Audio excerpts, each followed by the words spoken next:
I remember that Halloween like it was yesterday, even though it's been over 50 years now. I was just 5 years old back in 1974, living in Deer Park, Texas, a quiet suburb outside Houston where nothing much ever happened. Our family was pretty ordinary on the surface. Mom worked as a teacher, Dad had a job as an optician at a local eye clinic, and my brother Timothy and I spent our days playing in the backyard or riding bikes around the neighborhood. Tim was 8, my big brother, always looking out for me. He'd share his toys, tell me stories to scare off the monsters under my bed, and promise he'd protect me no matter what. That's how I remember him. Brave, kind, with that gap-toothed grin that made everything feel safe. But looking back, things weren't as perfect as they seemed. Dad, Ronald, though we just called him Dad back then, had been acting off for months. He was always stressed about money. I'd overhear him arguing with Mom in hushed tones late at night, something about bills piling up and loans he couldn't pay. He took out these life insurance policies on Tim and me earlier that year,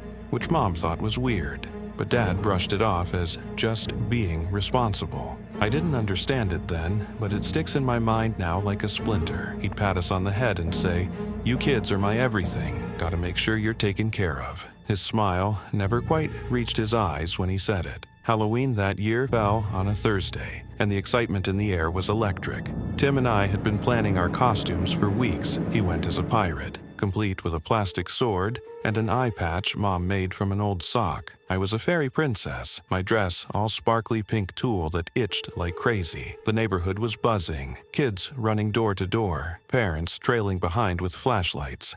The smell of popcorn and candy corn drifting from porches decorated with jack-o'-lanterns and fake cobwebs. It was supposed to rain, but that didn't stop us. Dad volunteered to take us trick-or-treating, which was unusual because Mom usually did it. She had a headache that night and stayed home to hand out candy. "Have fun, you three," she called from the door, waving us off into the drizzly evening. We met up with the Bates family next door, Mr. Bates and his 2 kids, plus another boy from down the street. Safety in numbers, Dad said. Tim was bouncing with energy, his pillowcase already swinging empty at his side. "This is going to be the best haul ever, Lizzie," he whispered to me, using the nickname only he called me. I nodded, clutching his hand as we started down the block. The rain was light at first, misting our faces, but it made everything feel a little slick and unreal, like we were walking through a dream. The first few houses were normal, smiling neighbors dropping Tootsie Rolls and lollipops into our bags, complimenting our costumes. Dad hung back a bit, chatting with Mr. Bates about work.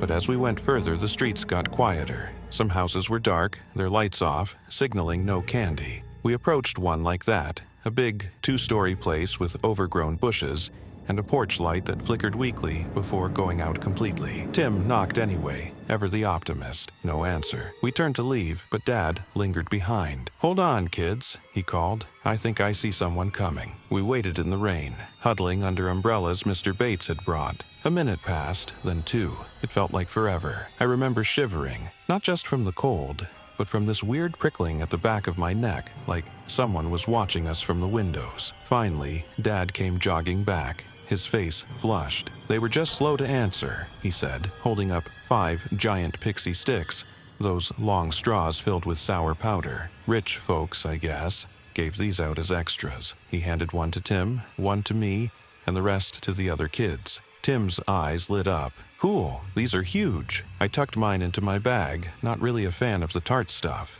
The other kids did the same except Tim. He was already talking about saving his for later. Something about it bugged me even then. Why would someone in a dark house suddenly give out candy? And Dad seemed off. His hands were shaking a little as he passed them out, and he kept glancing over his shoulder at the house like he expected something to follow him. But I was 5. What did I know? We kept going, hitting a few more doors before the rain picked up, and Mr. Bates called it a night. We headed home, our bags heavy with treats. Tim and I raced ahead, laughing as water splashed from puddles. Back at the house, Mom had hot cocoa waiting. We dumped our candy on the living room floor, sorting through the piles, chocolate bars, gumdrops, those little wax bottles filled with syrup. Dad watched us with this intense look, like he was cataloging every piece. "Don't eat too much tonight," he warned. "Save some for tomorrow." But Tim begged for just one thing before bed.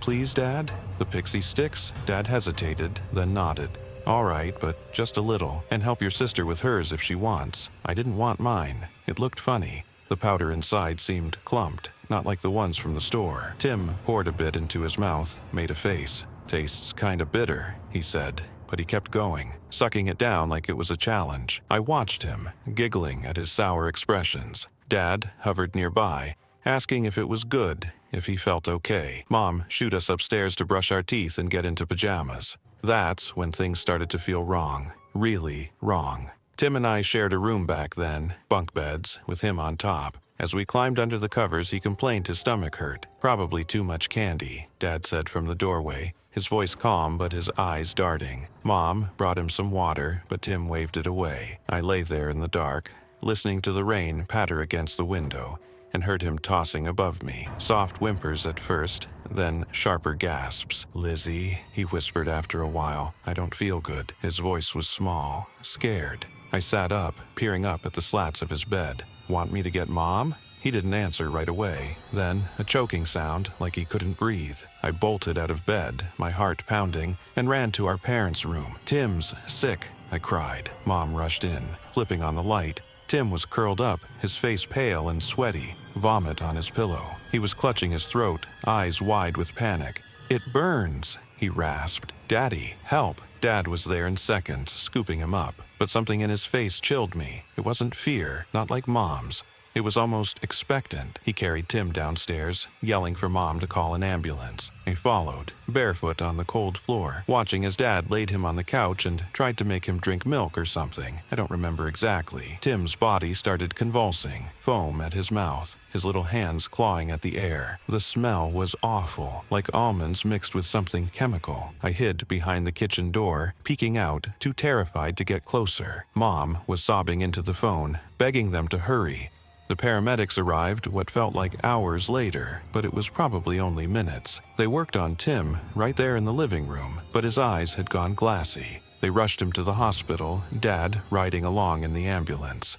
Mom bundled me into the car, and we followed, the wipers slapping against the windshield in the downpour. I kept asking if Tim was okay, but she just gripped the wheel, tears streaming.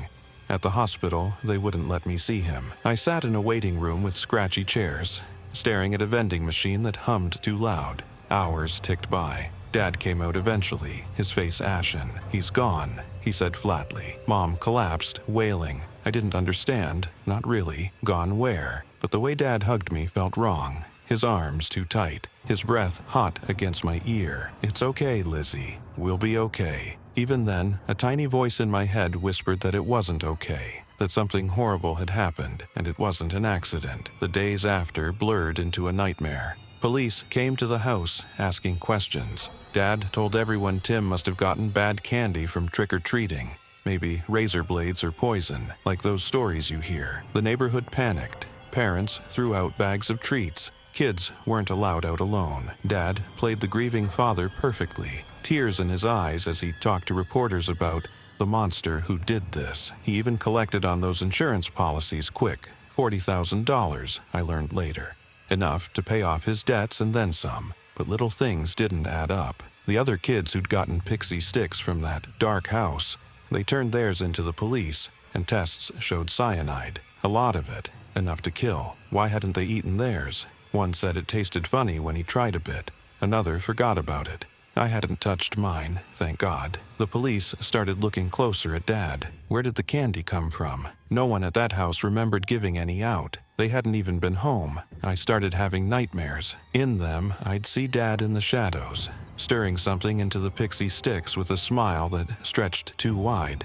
I'd wake up screaming, convinced he was standing over my bed. Mom noticed me flinching when he came near, but she was lost in her own grief. Then, one night I overheard Dad on the phone in his study. "It's done," he whispered, "and the policy's paid out. We're set." My blood ran cold. I crept back to bed, pulling the covers over my head, pretending I hadn't heard. The arrest came fast. November 5th, just days later. Police swarmed the house at dawn, handcuffing Dad while Mom screamed. They found traces of cyanide in his work supplies. He'd gotten it from a chemical supplier, claiming it was for cleaning glasses or something. The motive spilled out. Debts over $20,000, those fresh insurance policies on us as kids. He'd planned it all, lacing the candy to make it look like a random Halloween poisoning. He gave them to the other kids too, to throw off suspicion. If more had died, it'd seem like a maniac on the loose. But only Tim ate enough, my brother, who trusted him completely. In the trial, they called him the Candy Man. Witnesses piled on,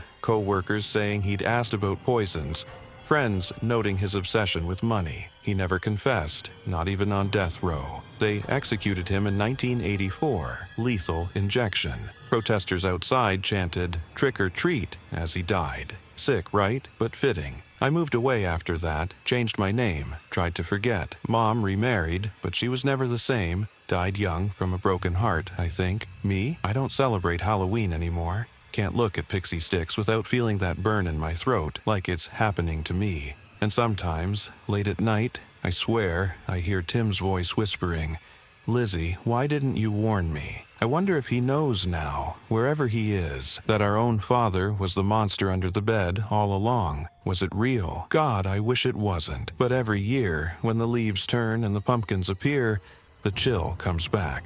And I lock my doors a little tighter, just in case the shadows hide something worse than ghosts.